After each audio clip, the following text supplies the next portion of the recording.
Good evening, polyphonic.org. Nick Finzer here, coming to you with video blog number 5. Today I'm in Phoenix, Arizona, where I've been playing for the last 3 days with a number of groups here in Phoenix, and also I was in Tucson last night.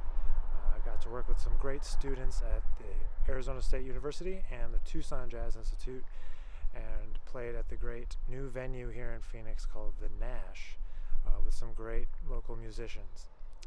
And that's gotten me thinking a bit about what it means to be a prepared band leader when you're on the road.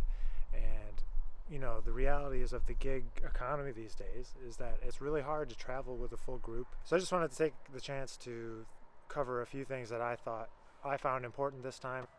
So first, you want to make sure that you consult with people you know in the area and find players that know the kind of music that you want to play, that are familiar maybe with the style, whether it's classical music, jazz, whatever. Make sure that you know that they're appropriate for the genre. Now, it's really important, and the thing that mitigates a lot of problems in the future is if you outline the expectations of the situation from the beginning. So that means, you know, what's the pay, what time do people have to be there, what time will they be done, is there going to be a rehearsal? Stick to your original plan on that and don't change it at the last minute.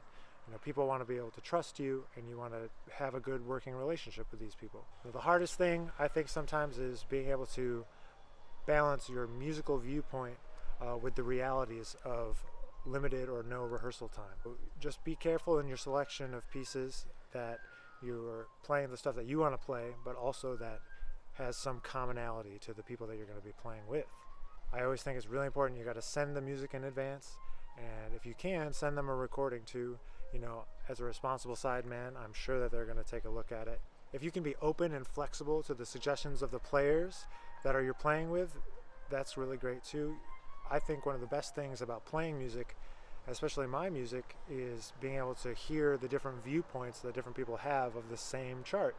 You know, they're going to all interpret my music a little bit different. And to me, that's exciting and is a point of interest to me to see what other people think about what I write and how they interpret it. And then as far as the gig itself, I think it's really important to have a set list or a program order.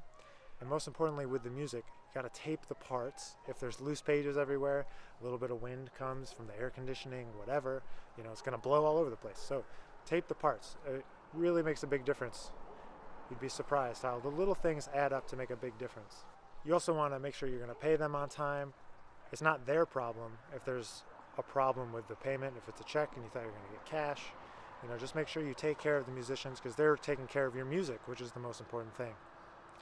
You want to be able to create a real positive vibe, because you want people to want to play with you again when you come back to town. You know, I came to Phoenix 8 years ago when my parents moved out here from Rochester. And it took a long time to be able to set up a situation where I'm able to play with some musicians here. And you know, I want to keep those connections alive, and the guys here are really great, and we had some really great concerts.